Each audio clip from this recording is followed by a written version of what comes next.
Hello and welcome back to In Stitches with Jackie. If you're new, welcome.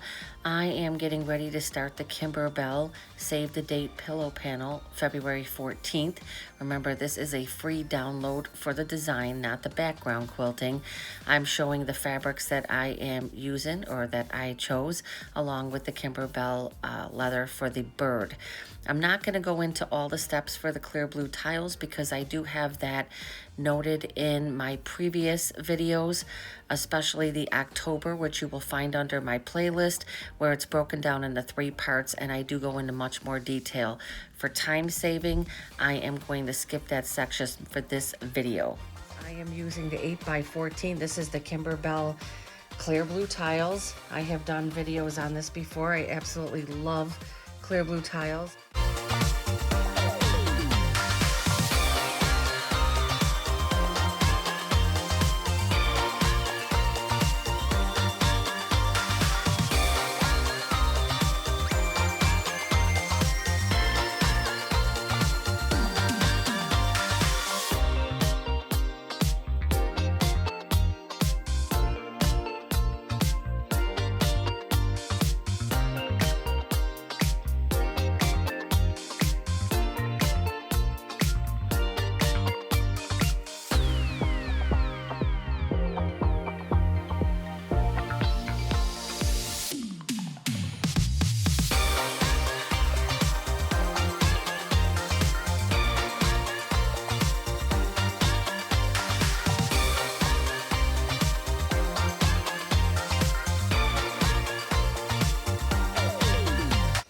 And once again, I am going to float this, and I am going to line up.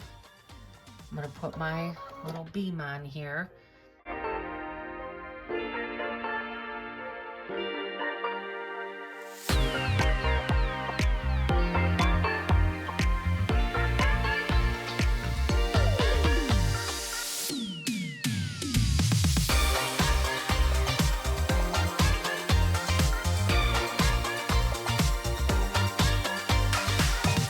Getting ready to stitch the marks so that I can get my panel lined up for the stitch out of the number 1 and February.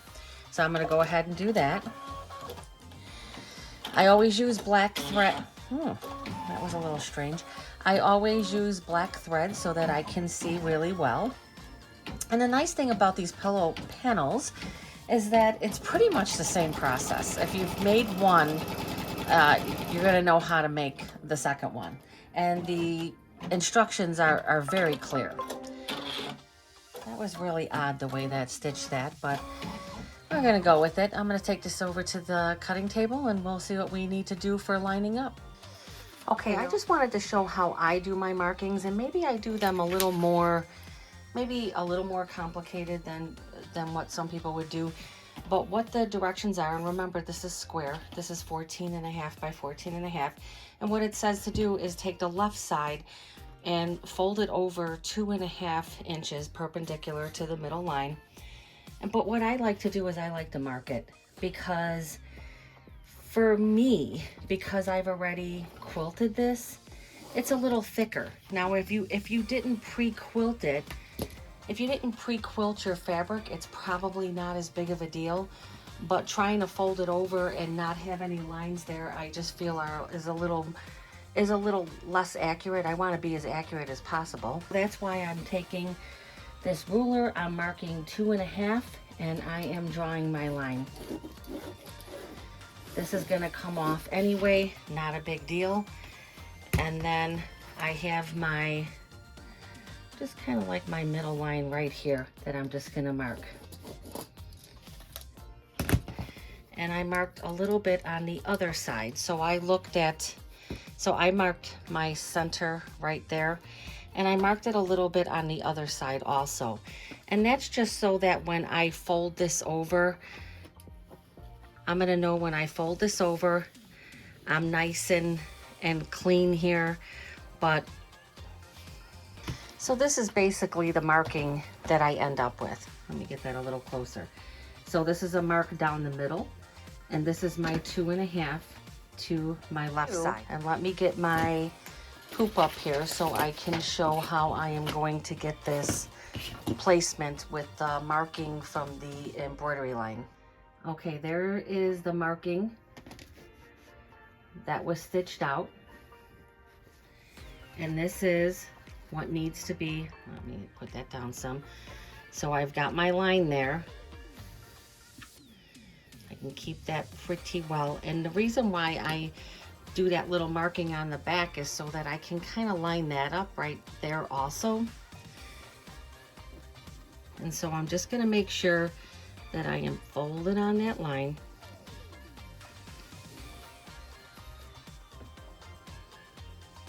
And then I'm also going to take my ruler and just make sure.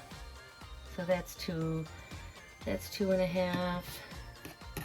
Just gonna make sure as I'm going down that I've got my 2.5 in tow here. So you can see the very middle there was a little off. You really want this part to be accurate because you're lining it up with this marking here. So let me turn this to the side. Okay, I am hoping that you can see this. See my line right there? Pull this down some. That stitched line right there, I'm gonna line that line up right there, and I'm gonna make sure that this is lined up with that line, sitting right on it. And then I'm just gonna let it fold over, just like that. And then what I'm gonna do is I'm going to tape it in place with my Kimberbell tape. When I take it to the machine, it is gonna do a basting stitch and it's gonna get it stitched in place. But that's how, you know, pretty simple to get that placement there. So what I'm gonna do now is I'm gonna take it back to the machine and there's going to be a basting stitch. We're gonna do that right now.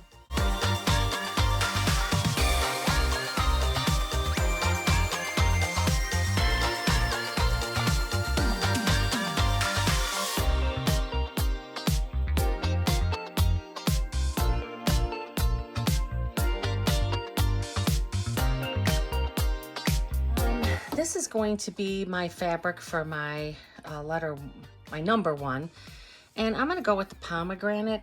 I really am starting to notice that I am running low on some of my embroidery colors, so I'm going to load up this Hemmingsworth pomegranate.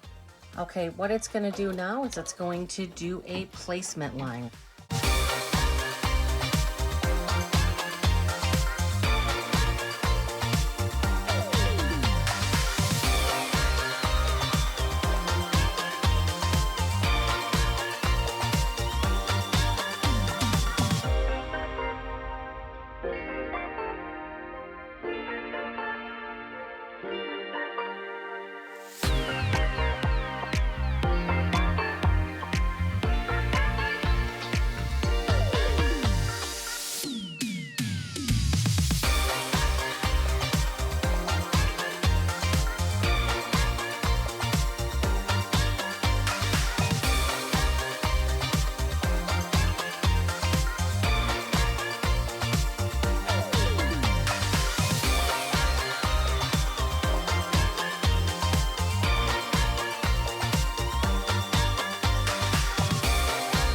My one done, and we're gonna go back to the machine. Okay, now it is going to do the satin stitch around the 1. You can see there, and this is gonna take a little bit.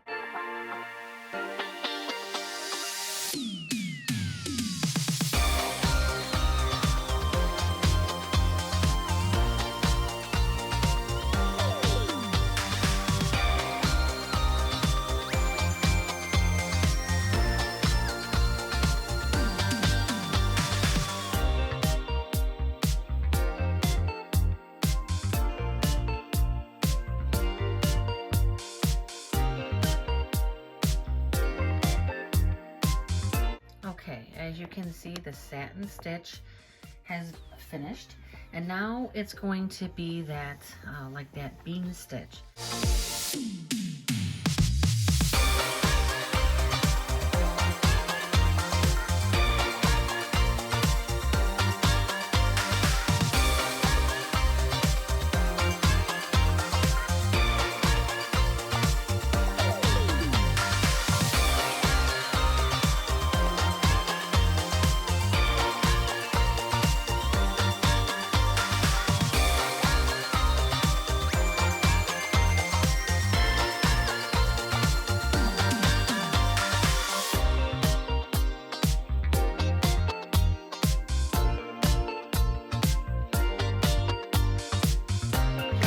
next step is going to stitch out the word February.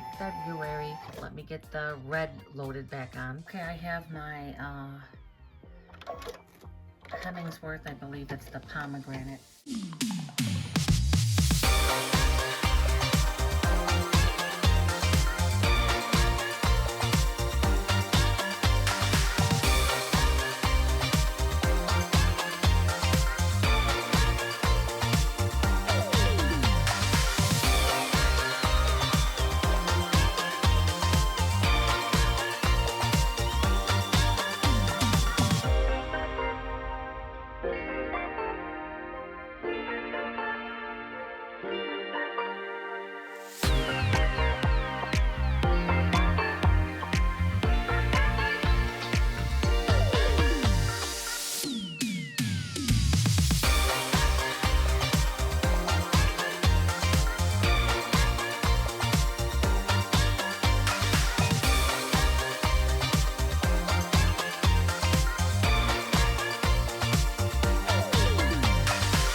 Okay, look at how beautiful that February turned out.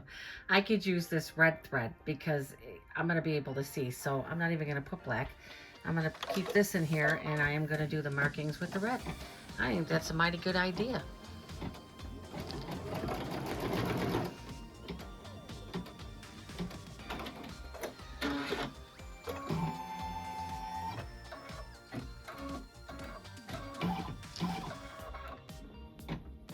So it's just going to be 2 little markings here.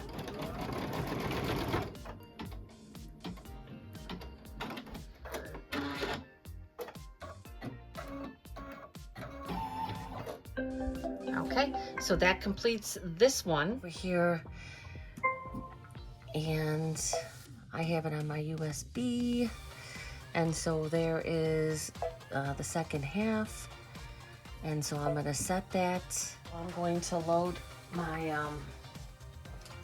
my hoop. Again, it's my 9.5 by 14. I'm going to hit my embroidery.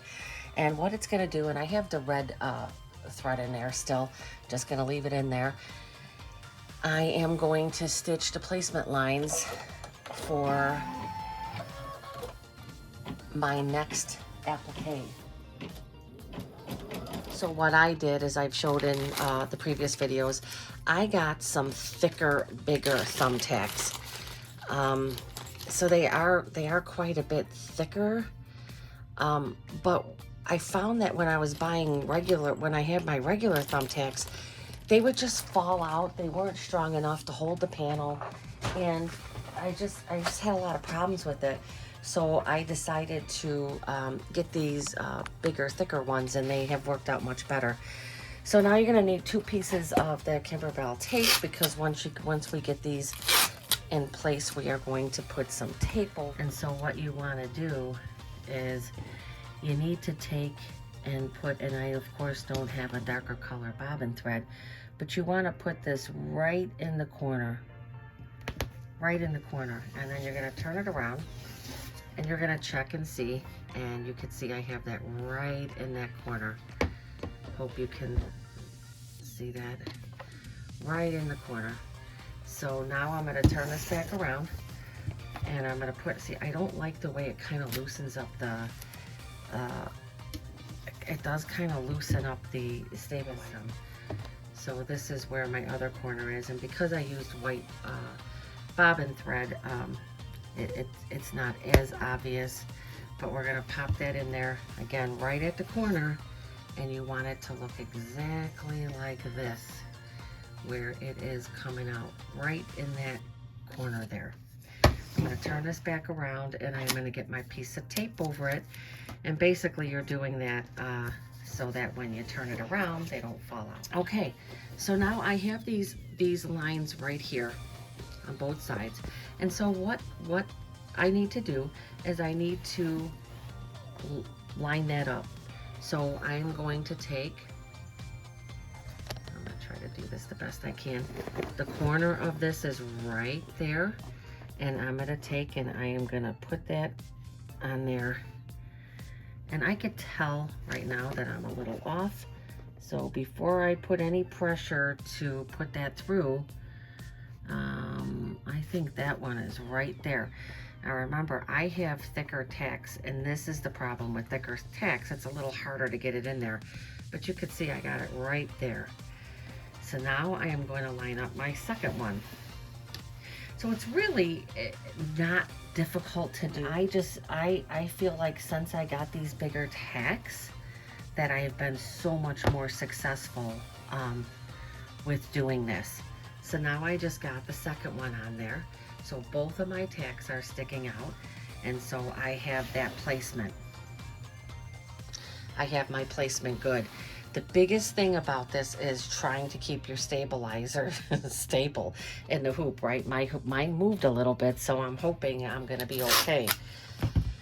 That's the biggest thing I would say. Make sure you don't manipulate the your stabilizer that much. So once I get this marked here, I'm gonna put a few pieces of tape. Oops, I pulled it out. Okay, and I think that's good. I'm not a big taper. I don't like to tape all this stuff. Now this is the thing, before you go to the machine, sorry about that, before you go to the machine, you have to turn this around. Again, carefully take this tape off. I try not to put this tape on too, don't press it down too much, because you gotta take and get this tape off of here. And normally, you could just kind of press it down some. Got that one. I hate them. I'm always nervous about manipulating this, the stabilizer. All right, I got that off, and what I'm gonna do, as I always say, I'm gonna put these thumbtacks back in the package, because the last thing I want to do is step on one of these. That would not be good. All right, I am all good now. Turn this around, and I am going to take this to the machine, and I am going to load up my pink for my basting line, and we're going to get going on this number 4.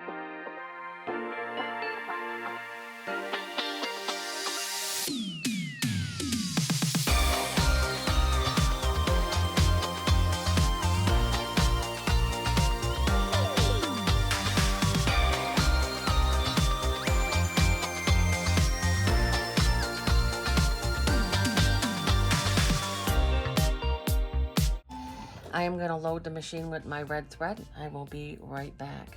Okay, I have my red thread. Oh, just dropped my scissors. And I'm going to do my placement line.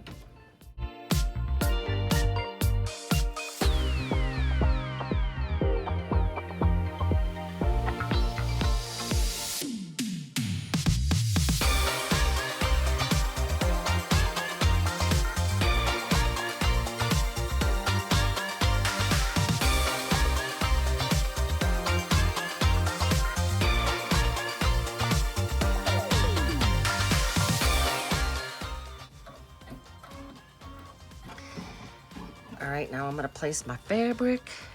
Oop, I'm very sorry about that.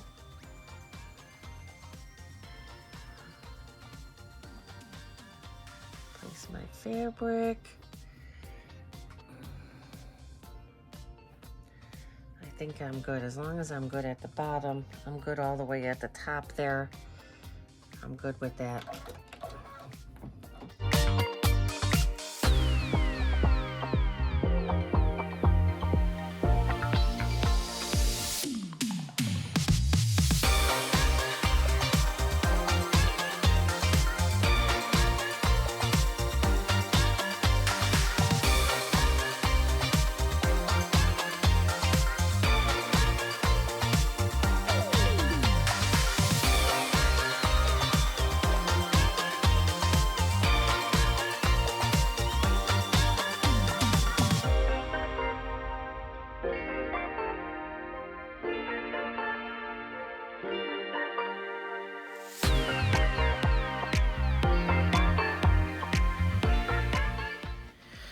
Okay, the tack down is all done. I'm going to take this over to the cutting table, and I wanted to show how to get that inside heart out. So I trimmed away all the fabric around the four, but now I got to get that inner heart done.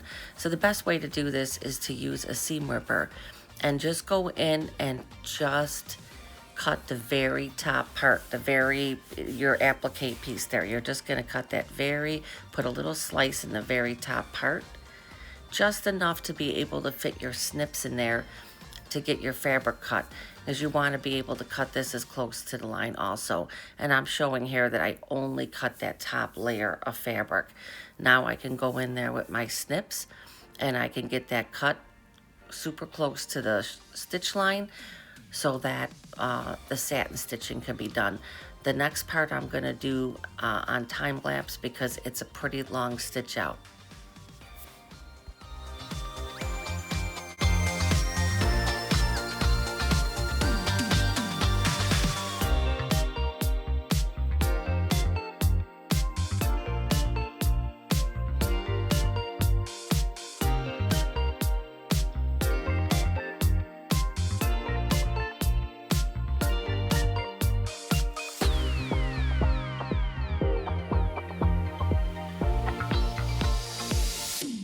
I loaded up my light pink, and now it's going to be the bean stitch.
Okay, I loaded in my white thread because it is now going to stitch this little white heart here.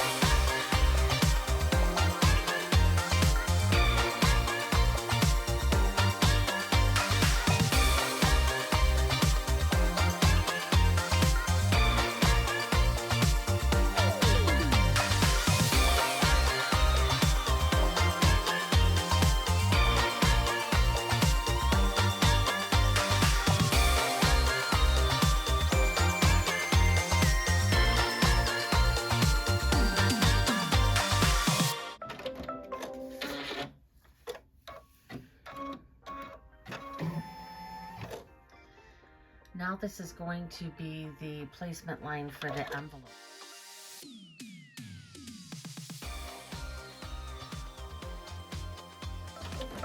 I just have white here. So it shows the placement line and then place the envelope fabric 1. So it looks like they have 2.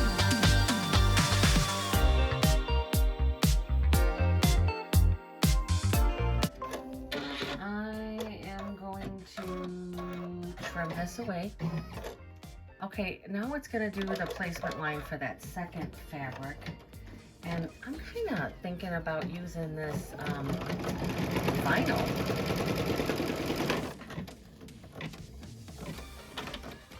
I think the vinyl would look very nice.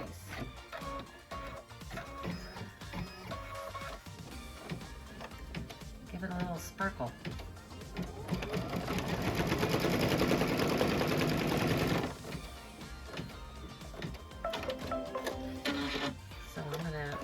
This pink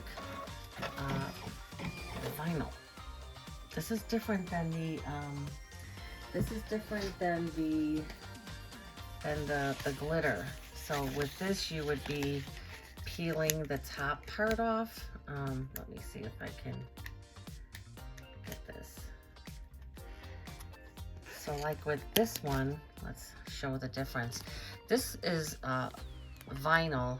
This is like a glitter sheet where you would be pulling this off and sewing this on. But this, there's nothing to pull off. It's just one piece of like vinyl, a piece of vinyl that has glitter on it. So this is a bit different.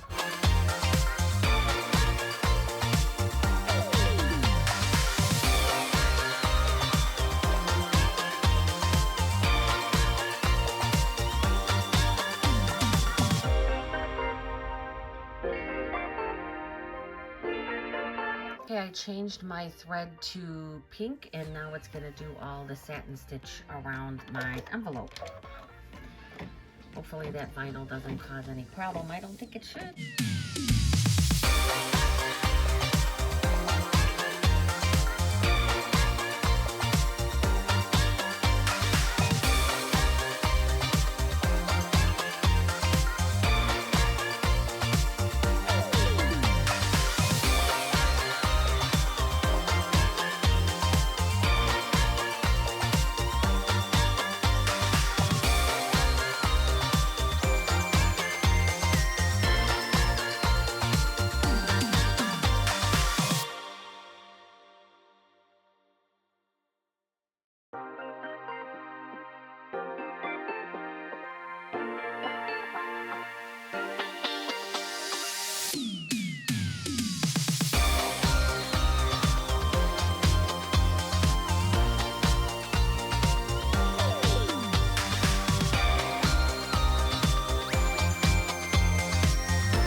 The next one I'm going to load up is orange for the beak. All right, now we are going to stitch the bird's beak, which is right there, right there.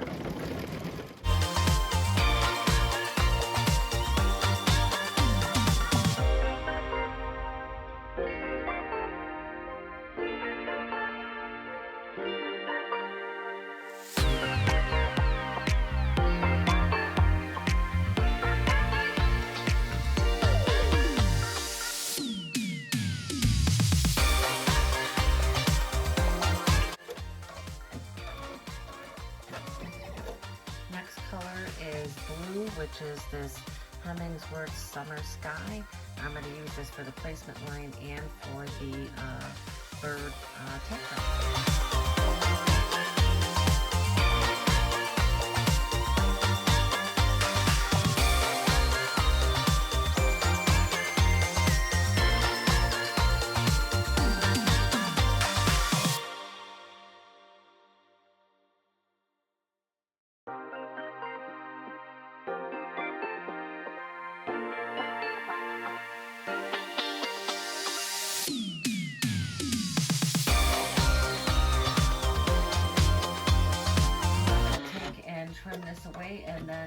get the wing filled, and I'm going to use that same blue for the wing. This is going to be raw edge for this leather, so you really want to use sharp,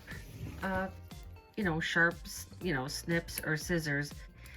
Sometimes you're going to get closer to that stitch line, but what you don't want to do is you don't want to interrupt the stitch line.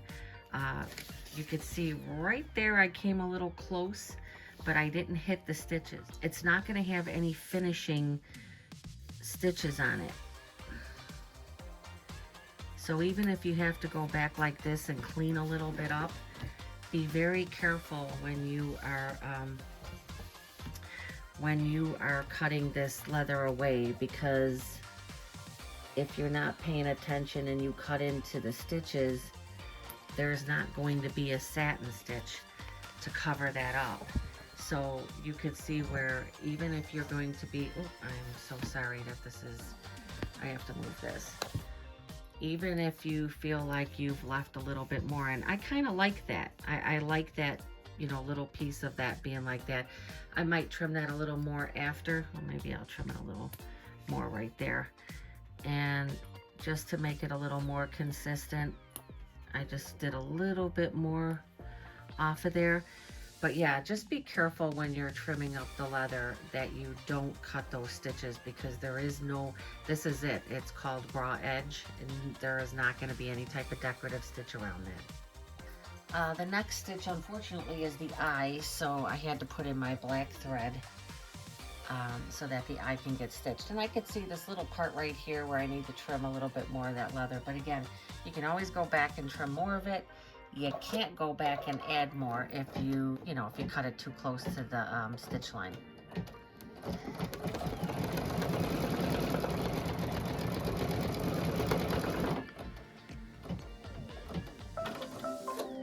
Okay, now I'm gonna load up, I have to decide if I'm gonna do the blue or the white for this. So for the wing, I think I'm going to put this color,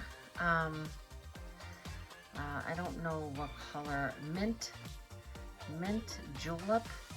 I just think that matches that leather a little better than the blue. This blue, you could see the difference in the color. I'm gonna go with this for the wing.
Okay, now it's going to start the decorative heart, and it's going to be done in the same color.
Okay, it looks like there's gonna be one last heart, and it's supposed to be pink, but I feel like even if I use this color, it's just gonna kind of get lost in there. I don't know. I just think it will get buried. So I'm thinking that I'm just going to do it in the red, just so it shows up. Okay, I have it loaded with red. Again, I'm gonna do red instead of pink because the pink will just get lost, because this background fabric is multiple shades of pink. So we'll just do this in the red. And this is, I believe, the last, yep, this is the last stitch out for this. Oh yeah, that's a nice small one.